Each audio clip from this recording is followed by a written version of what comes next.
एक बार कुम्मन दास जी के एक पुत्र की मृत्यु हो गई और जैसी मृत्यु हुई तो कुम्मन दास जी को जैसे ही पता चला कि आपके पुत्र के प्राण निकल गए, कुम्मन दास जी मूर्छित होकर गिर पड़े, बेहोश हो गए। उनके बेहोश होते ही सब लोग मन में कानाफूसी करने लगे, एक दूसरे से कहने लगे, बताओ, हमसे कहते 1.5 पुत्र, हमसे कहते 7 नहीं मेरे 1.5 पुत्र, और बताओ उन 7 में से एक के प्राण निकल गए तो इतना भी नहीं सहन कर पाए कि बेहोश होकर गिर पड़े। कहां अपनी भक्ति की चरम स्थिति बताते थे और आज सब पानी पानी हो गए। लोग बागों को तुम मौका चाहिए, तुम कुछ करो तो हम बोलें। मिल गया लोगों को मौका, बोले बताओ 1.5 पुत्र सब जगह गा दिया और आज एक पुत्र के प्राण निकले तो देखो कैसे मूर्छित होकर गिर पड़े।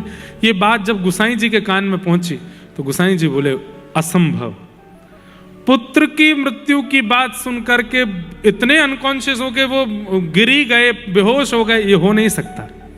मुझे पता है सही बात क्या है। बोले क्या बात है? बोले कुम्मन दास जी रोज मंदिर आते हैं दर्शन करने, और कुम्मन दास जी को जैसे ही पता चला पुत्र मर गया तो उन्होंने सोचा अब तो हमें सूतक लग गए, अब मैं मंदिर नहीं जा पाऊंगा और दर्शन नहीं कर पाऊंगा, इस पीड़ा से मूर्छित होकर गिरे हैं। गुसाई जी बोले अब देखना मैं दिखाता हूं। कोई पानी छिड़क रहा है, वैद्य उनके हाथ पैर दबा रहे हैं, मालिश कर रहे हैं, कुम्मन दास जी को होश ही नहीं आ रहा। गुसाई जी गए, कान में जाके बोले, कोई बात नहीं, हम मंदिर में एक खिड़की से दर्शन कराने की व्यवस्था कर देंगे। सोई कुम्मन दास जी उठ के बैठ गए, अब ठीक है। अब संसारी व्यक्ति अगर ये बात सुने तो कहेगा बताओ, पुत्र मर गया, उसके विरह नहीं था, पुत्र के मरने पर सूतक लग गए हैं, मैं मंदिर नहीं जा पाऊंगा, ये विरह है। सोचिए किस स्थिति में है। ऐसी स्थिति वालों को ठाकुर जी दर्शन देते हैं, हम हैं ऐसी स्थिति में नहीं है बिल्कुल भी। इसलिए हमने कहा श्रीमद् भागवत क्या करती है, ताप तो जीवन में आएंगे आपके, पर उस ताप से आप विचलित ना हो, ये प्रक्रिया और ऐसा स्वभाव, ऐसा निर्माण आपका भागवत जी कर देती है, उससे आप विचलित नहीं होते। फिर तापत्रयोन्मूलनम। श्रीमद् भागवते महामुनि कृते किंबा परैरीश्वरः सद्यो हृद्यवरुध्यते त्रिकृतिभिः शुश्रूषुभिस्तत्क्षणात्। कितनी सुंदर बात है ये। श्रीमद् भागवते महामुनि कृते किंबा परैरीश्वरः सद्यो हृद्यवरुध्यते त्रिकृतिभिः शुश्रूषुभिस्तत्क्षणात्।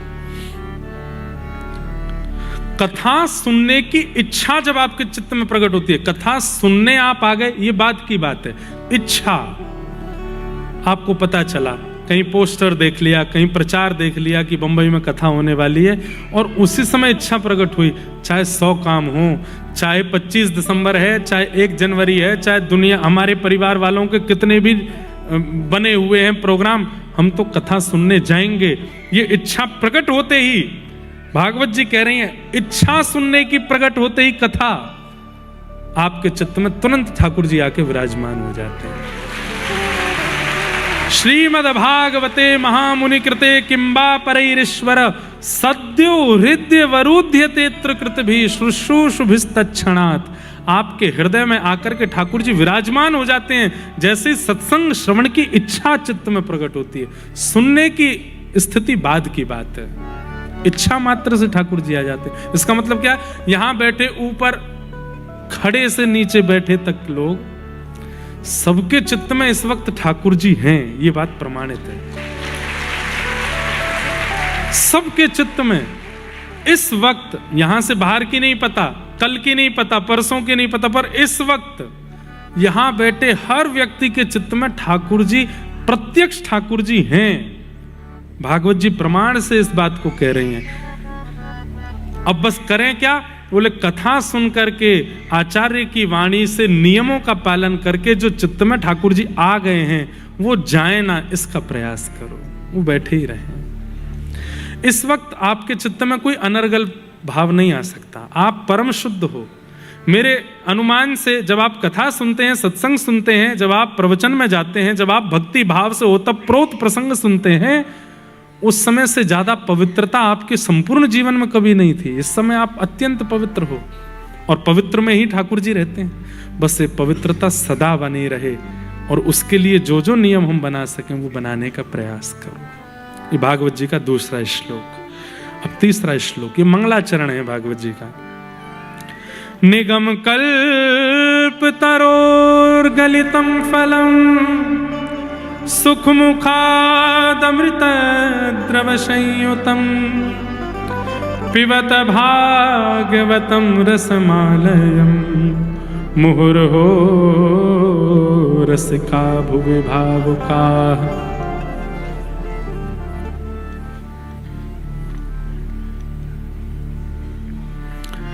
निगम कहते हैं वेद को। आपने कई बार ये निगम शब्द सुना होगा, आगम, निगम, पुराण, बखाना। निगम का मतलब क्या है? निगम मतलब वेद। ऋग्वेद, यजुर्वेद, सामवेद, अथर्ववेद, चारों के समूह को निगम कहते हैं। और निगम कल्प तरोर गलितम फलम, वेद रूपी कल्प वृक्ष है। उस कल्प वृक्ष का पका हुआ फल है श्रीमद् भागवत। सुख मुखाद अमृत द्रव संयुतम, सुखदेव जी के मुख लग जाने से वो अमृत तुल्य हो गए हैं। तोता जिस फल में मुख लगा देता है वो मीठा हो जाता है, पर यदि सुखदेव जी इस फल को स्पर्श कर रहे हैं तो वो अमृत तुल्य हो गया है। या फिर ऐसा कहो, तोता जिस फल को मुख लगाता है मीठा हो जाता है। फल पहले से ही मीठा हो और तोता मुख लगा दे तो वो अमृत बन जाता है। श्रीमद् भागवत रूपी फल पहले से ही मीठा है, सुखदेव जी के मुख लग जाने से अमृत के समान हो गया है। पिबत भागवतम रसमालयम, ये भागवत रूपी फल आपके सामने है, इसके रस को सुनो मत, पियो। पिबत भागवतम रसमालयम, पियो, पान करो। पान करने का अभिप्राय क्या है? जीवन में इंप्लीमेंट होना चाहिए। जो सुनते हैं वो आपके जीवन में दिखना चाहिए, वो आपके जीवन में लगना चाहिए, वो आपके जीवन में होना चाहिए। तब समझो कि आप कथा सुने नहीं, पिए हैं। जो कह दिया उसको मान लिया। हमारे वृंदावन के सप्त निधियों में एक निधि है गोपीनाथ जी। गोपी ग्वाल सब ही और धारे, प्यारो गोपीनाथ। गोपी ग्वाल सब ही और धारे, प्यारो गोपीनाथ।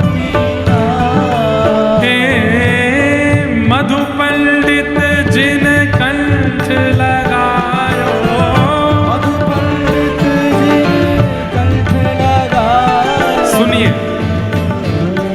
मधु पंडित जी कथा सुन रहे थे और कथा में व्यास जी ने सहज भाव से कह दिया है,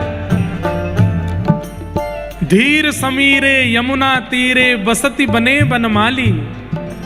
गीत गोविंद है ये भी। श्री गीत गोविंद में जयदेव महाप्रभु वर्णन कर रहे हैं, धीर समीरे यमुना तीरे बसती बने बनमाली। और यही प्रसंग कोई वक्ता कथा में सुना रहे थे कि यमुना जी का तट है, संध्या का समय हो रहा है, सुंदर पवन चल रही है और वहीं घुंघराले केश पीतांबरी पहने अधर पर मुरली धरे हुए श्री गोपीनाथ भगवान विचरण कर रहे हैं।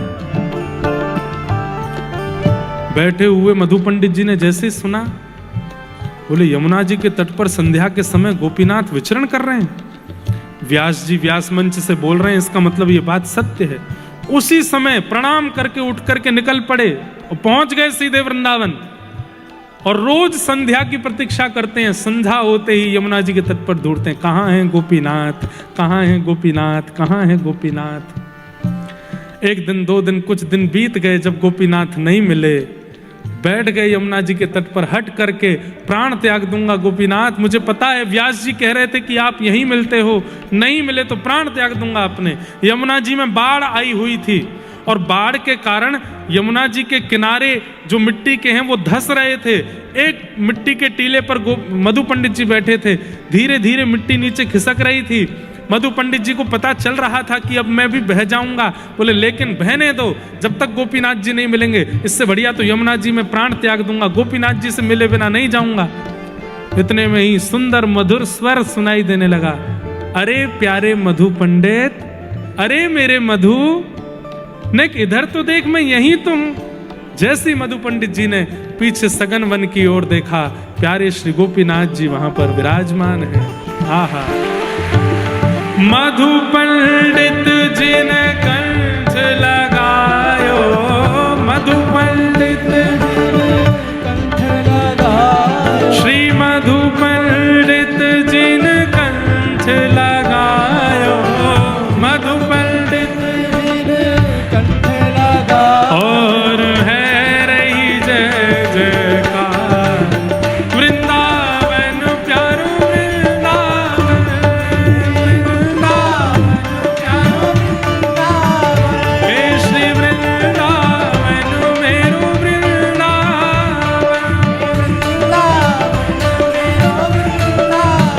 मधु पंडित जी ने कंठ लगायो, मधु पंडित जी ने कंठ लगायो, और है रही जय जयकार, वृंदावन प्यारो वृंदावन, नाथ नाथ नाथ मेरे नाथ गोपीनाथ, नाथ नाथ नाथ मेरे नाथ गोपीनाथ, हे नाथ नाथ नाथ मेरे नाथ गोपीनाथ, नाथ नाथ नाथ मेरे नाथ गोपीनाथ, हे नाथ नाथ नाथ मेरे नाथ गोपीनाथ, नाथ नाथ नाथ मेरे नाथ गोपीनाथ, गोपाल भट्ट झुकी हृदय वेदना, प्रगट्यो शालिग्राम, गोपाल भट्ट झुकी हृदय वेदना, प्रगट्यो शालिग्राम। हम जो प्रसंग सुना रहे थे उसकी पूर्णता कर दें कि कथा को सुनो मत पियो। व्यास जी ने कह दिया कि यमुना के तट पर ठाकुर जी विचरण करते हैं, तो गोपीनाथ जी सत्य मान के पहुंच गए, मधु पंडित जी पहुंच गए और उनको गोपीनाथ मिल गए। वाह भैया, ये सप्तनिधि स्वरूप बना के लाई है एक बहन, ये मंच पे पहुंचवा दो। और हमारी एक प्रार्थना और सुन लीजिए,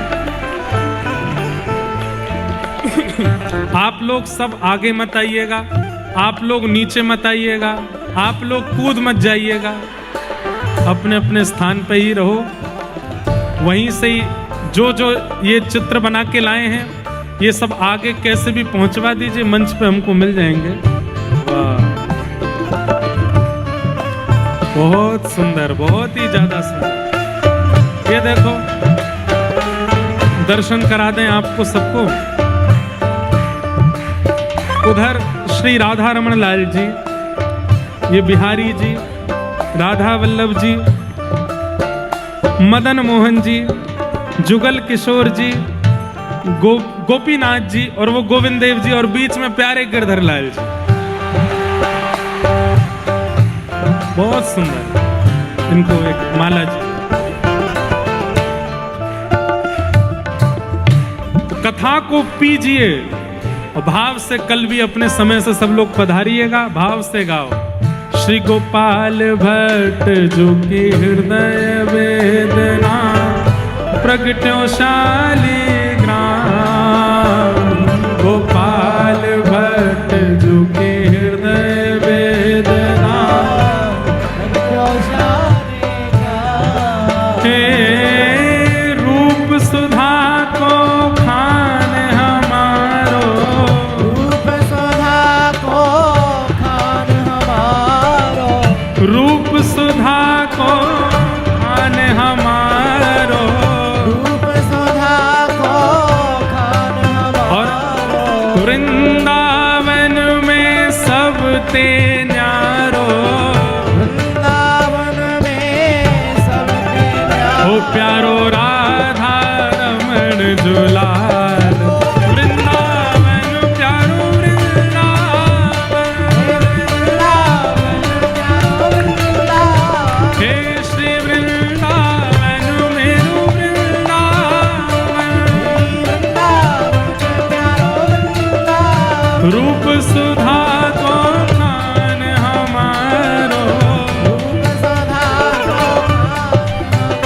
प्यारो राधा रमण दुलारे, वृंदावन मेरो वृंदावन,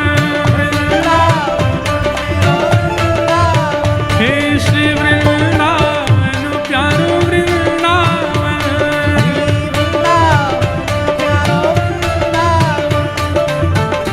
हे आतुर हित हरिवंश पुकारो, राधा राधा नाम, आतुर हित हरिवंश पुकारो, राधा राधा नाम। गाइए, हो जय राधे राधे, श्री राधे राधे,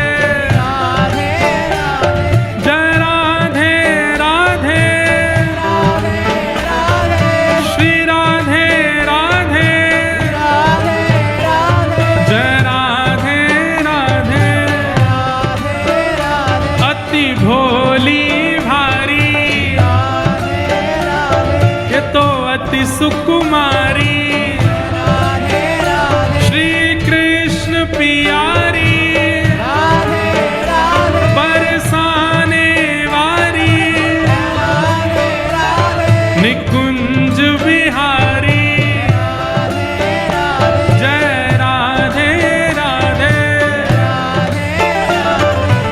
आतुर हित हरिवंश पुकारो, राधा राधा नाम, आतुर हित हरिवंश पुकारो,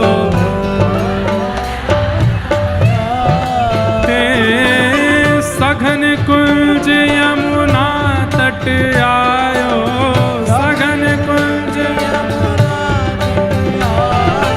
मदन टेर वृंदावन आयो, भुजा उठा के, ओ प्यारो राधा वल्लभ लाल, वृंदावन मेरो वृंदावन,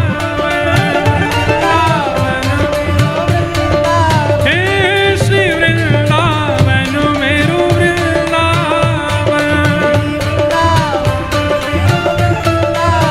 मदन टेर वृंदावन आयो, मदन टेर,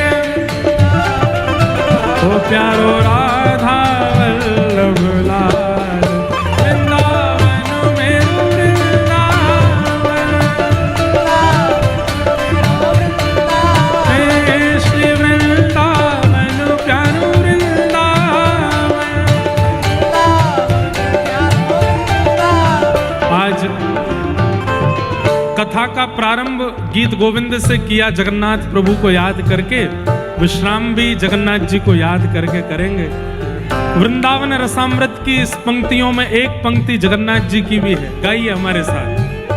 बलभद्र सुभद्रा संग विराजे ब्रज के नाम, बलभद्र सुभद्रा संग विराजे ब्रज के नाम, ओ बलभद्र सुभद्रा संग विराजे ब्रज के नाथ, बलभद्र सुभद्रा संग विराजे, रथ आरूढ़ भय नंद नंदन, रथ आरूढ़ भय, रथ आरूढ़ भय नंदन, रथ आरूढ़ ओ कहलाए जगत के नाथ,